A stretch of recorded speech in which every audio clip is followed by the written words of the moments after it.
Coming up on today's wrestling news, there is a major change in AEW's talent signing policy. I'll bring you the latest on WWE heading to Saudi Arabia. We've got some surprising news on a former WWE star set to return. And Chad Gable is injured. I'm Adam Wilborn. I'm Michael Hamflett. And this is the news. And we're going to start, Wilborn, with a sort of slightly contentious point over the last few years in AEW that has now been sort of folded into what's actually happening behind the scenes. And that is the particular talent that they sign to fill up that big beefy roster, but specifically some of the ex-WWE names that come across. This has been a relatively consistent theme since AEW launched in 2019. Yes. Certainly for a long period of time, it looked like a dream of a place to work as opposed to the nightmare era of WWE. Do you remember the pop that Jack Swagger got on the first night of Dynamite? That was how it worked. Bonkers, wasn't it? The era of wrestlers like escaping from prison and the like and all that sort of stuff in AEW. And then naturally things change and ebb and flow and all that kind of stuff. Tony Fumble. Yeah, all that sort of thing. Yeah, all that sort of stuff. And now it appears as if AEW have kind of acknowledged that and are looking to tighten the reins a little bit. This is per some great reporting from Fightful Select. He said, quote, "For the last year or so, I know AEW has been way more picky with who they brought in,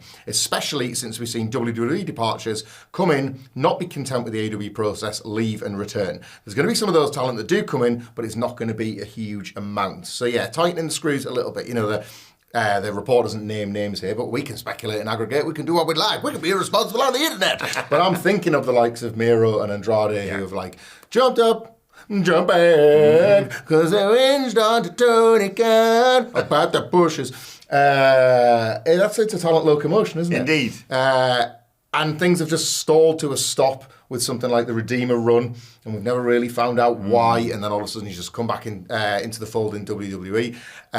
Initially you thought when he went to AEW, you thought it was love at first sight, wouldn't you? This is good stuff. We could go down quite a route here. And they'd be like, go, and then they go back to WWE, and they'd be like, I'm bloody spinning around here. Honestly, get out of my way. They offered him so many different career ideas, and he just went, nah, and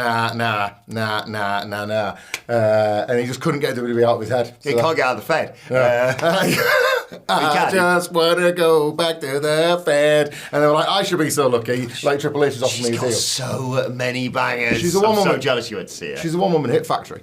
It's Kylie Minogue, if those are unaware. Correct, the teeny tiny Kylie. But yes, the WWE talent that have previously maybe not been as content with things in AEW or Malachi Black, there's another one, and but loads of them. AEW are going to take a bit more of a stringent policy, and that might not be the worst thing across the board, right? Like the WWE at the moment, in my opinion, have kind of bloated the roster out a little bit, and you're seeing the consequences of that. This is a pendulum that swings a lot of different ways. Yeah, I think WWE fans will be furious about this news. In opposite land, that is.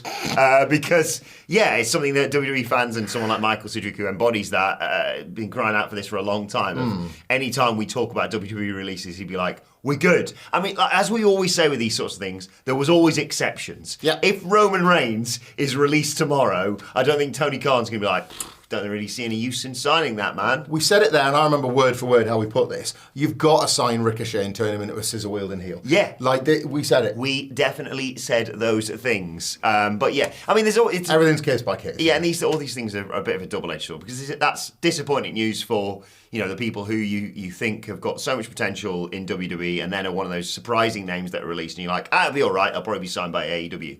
If they are being more selective, and right now, there's not many areas on that AEW roster that you're like, right, we really need this sort of person. They just need to kind of more get their ducks in a row of how they're booking the tag team division or women or whatever it may be.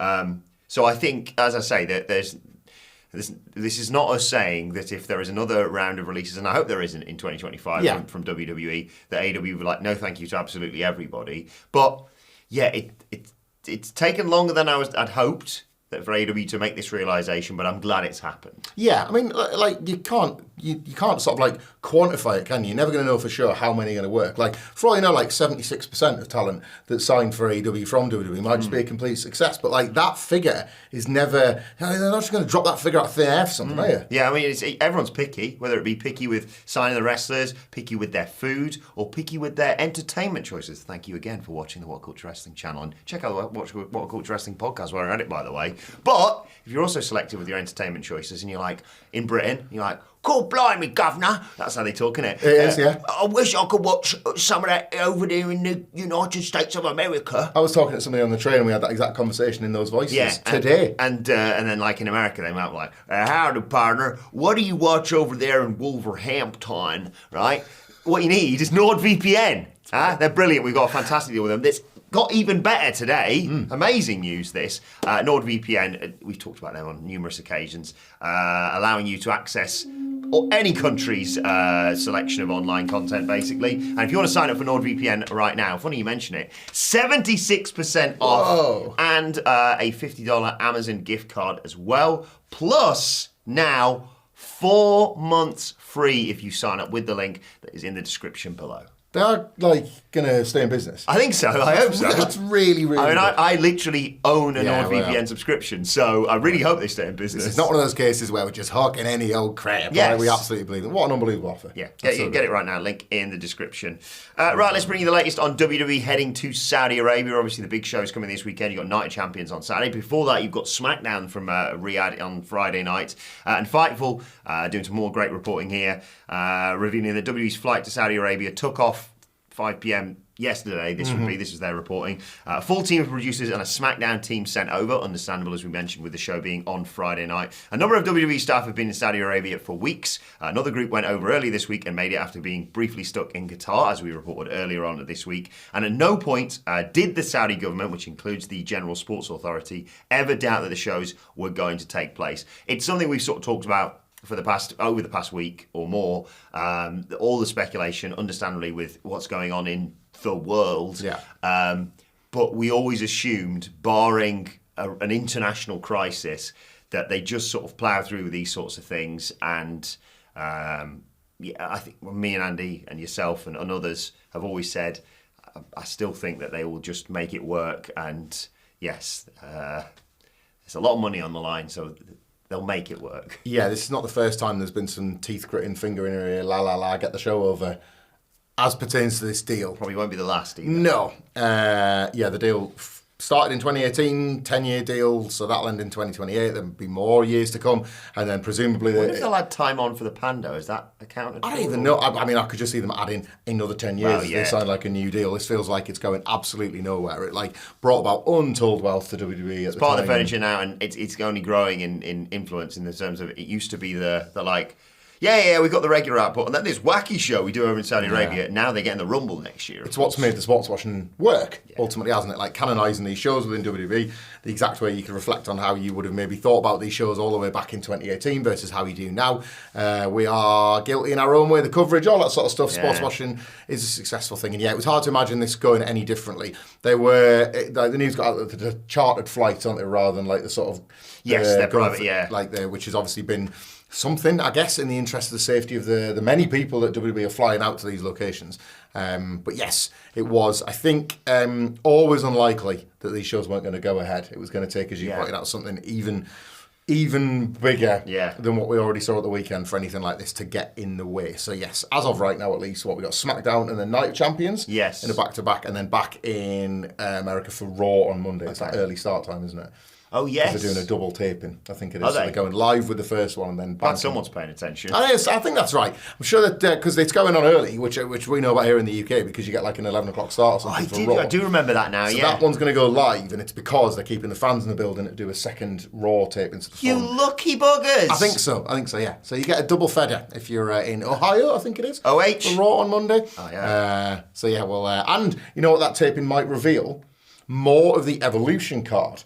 Because segue. As of yet, thank you. The only thing we know for definite is the NXT title that will feature Jordan Grace. Yeah, Jordan Grace actually taking on the... I'll take it from here. Okay, Jordan Grace taking on the NXT Women's Champion, who's a member of Fatal Influence. Not the brilliant former North American champion Fallon Henley or Jasmine Nix. It is, of course, And JC Jane. No. A lot of love for JC Jane here at the What Culture Wrestling Podcast. Indeed, the NXT review and preview, wherever you get your podcasts. But the main roster will presumably start putting its matches together.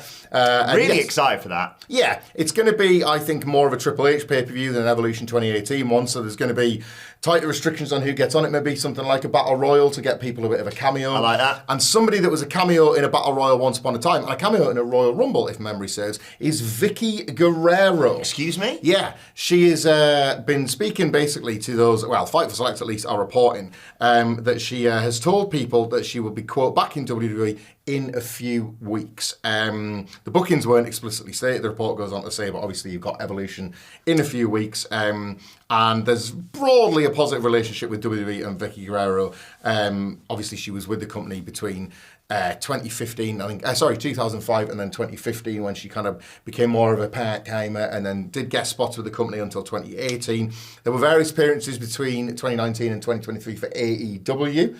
At which point Vicky had said that WWE had, quote, cut her off, but it seems as if now, like, time has healed the wounds and you can expect her, well, potentially expect her and several other names from the past back for this Evolution cycle. And expect that in earnest, I would say, following Night of Champions. It feels like when they get that out of the way, it's going to be full steam ahead to that massive... 2 weeks after? Yeah, it's that all-in counter-programming weekend, isn't it? Where it's like, all the shows! So they're going to be stacking those. Mate, it's Great American Bash Evolution. It's always been that weekend. Saturday night's main event, right? Saturday. All three shows. Yeah. All three shows that weekend, yeah.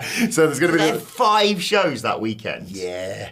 AEW Ring of Honor as well, yeah. And then SmackDown and Raw, either side of all of them. Bad time to take off a few days from work, that, isn't it? God damn you. But anyway, yes, there's going to be all that sort of stuff over the next few weeks. Stagging you, this is your stag. Will one's got to miss it. Hi, Vicky Guerrero. Any thoughts? I really like Vicky Guerrero. I'm slightly biased because I interviewed her at a WrestleCon a few years back and she couldn't have been nicer.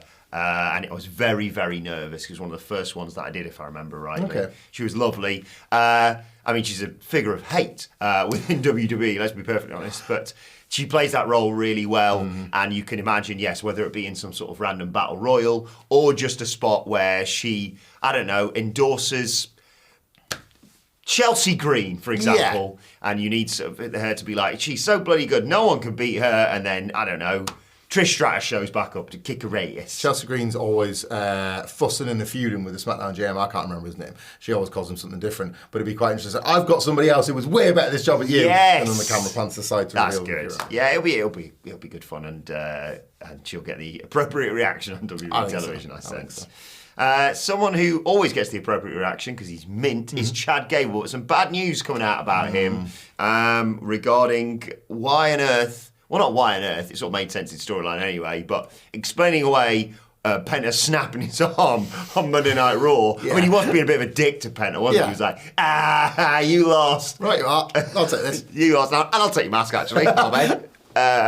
He got hit with a sacrifice by Penta, and the reason for that is to excuse an injury that he previously has suffered, according to bodyslam.net reporting, Chad Gable is down with an undisclosed injury. This angle was written to write him off or reduce his workload temporarily while he recovers. Now, no timeline has been given, so fingers crossed this is more of a slightly injured toenail than a 6-month Liv Morgan absence, for example. Yeah. No details on the exact nature of the injury have been shared internally beyond undisclosed, but it was significant enough to require the change. No word here on El Grande Americano. I mean, I don't know why I've even mentioned that. Why did you bring that up? Yeah. That would be the injury bug biting if both of them were to be injured at the same time. When this angle happened, without us knowing about this injury, and get well soon, obviously, Chad Gable, who has just been sensational this year. If you haven't seen that match with him and Vikingo at Worlds Collide, it's well worth checking out. You yourself said they could do some funny stuff with Gable being injured on screen and then El Grande Americano showing up with his arm in a sling, for example. Postman Pierce wanted to book him for a match or something. So, well, I know him to be 100% healthy. Yeah, there's a way to continue this angle. We've kind of talked about this with Liv Morgan. When a character is so integral to the show, rather than just thinking, right, off you go, you then instead think of the ways in which you can maybe still use them as injured figures on the show. Yeah. Chad Gable could be one. Whether it's arm in a sling or however you want to play the injury, Or like, what about a different one? So what about Chad Gable's got a broken arm, and then let's say like Chad Gable's shoot injury was a dodgy knee. Like that's what like El Grande Americano's got. Yes. You're not going to believe this. Like El Grande Americano's hurt as well, different body part. Like, but he's also part of it. And then like somebody slaps him on the injured arm. You get up! Like that sort of thing. Yeah. He's a magnetic comedic Like a performer. Mrs. Doubtfire thing. He keeps turning up with the wrong. I thought it was your arm that was injured. Huh? Why have you got crutches? I thought it was your arm. Oh, yeah. Goes to crutches. I like that. Does a sort of shoot over. Yeah. It's all playful. Yeah, this is the thing, actually. I'm sat there talking about the sacrifice, assuming Chad Gable has an arm injury. There's no reason to suggest that. He could have a tummy hurt, or he could have an injured ankle, or whatever it might be. It's one of those where sometimes you wish for more, for more of it. Is it weird for me to say this? I'm not a doctor, so I'll refer to Dr. Fed over here. Is it weird that sometimes when they talk about someone being injured and we talk about them still appearing on screen, I sit there and think, well, if it's a top half injury, then that's fine, because you only use your bottom half for getting about everywhere. So have them still pop up. Because I don't want Chad Gable to be gone from telly for very long, basically. What are you sort of suggesting? That like they could film backstage vignettes just from the waist up, like when actors are pregnant in TV shows, but the characters aren't. So it's just like oh, I'm just popping up for a desk. What do you need? Like that, just for 8 months. Sorry, we're at the beach in summer and you're wearing a big coat. Yeah, just... What? Freezing, if anything. Yeah, I don't know. I hope he doesn't... Chad Gable's pregnant. Congratulations, Chad. I hope he Many doesn't... happy returns. I hope he doesn't disappear from our screens for very long, because I think he's been integral to... Part of the reason why Raw's been so good this year, in my opinion. He will be. If he's not on screen, he will be very much missed. Yeah. Please, Get well please. soon. Do you know what they could do? There's a bit in Brooklyn Nine-Nine where Hitchcock or Scully, I can't remember who it was, just is like on an iPad screen. I'd love to just have Alpha Academy. They're not called that anymore, are they? What are they called? What? American Made. Yeah. Still having their usual powwows, and he's just on a computer screen. I don't want Chad Gable gone. I think he's brilliant. A second iPad for El Grande Americano. Of course, yeah. I don't know why. Well, fortunately, El Grande Americano has dropped his pen when Chad Gable was talking, so you have to bend down and pick it up. That happens. It does happen. I've seen it. Yeah. WhatCulture Wrestling Podcast, wherever you get your podcast from. Anyway, let us know your thoughts on everything we discussed in the comment section below. Don't forget your hands on that brilliant Nordby. Don't forget your hands. Don't forget your hands. Nightmare when you get to work and you forgot your hands. Use them to grab the mouse and click on the link for the NordVPN deal. And check out the WhatCulture Wrestling Podcast later on today. We're talking all about AEW Dynamite. In the meantime, though, why not check out this video? I have no idea what it is. Could be 272 Joe Henrys for all we know. I'm sure it's going to be great. Bye. Don't forget your hands. Don't forget to click it.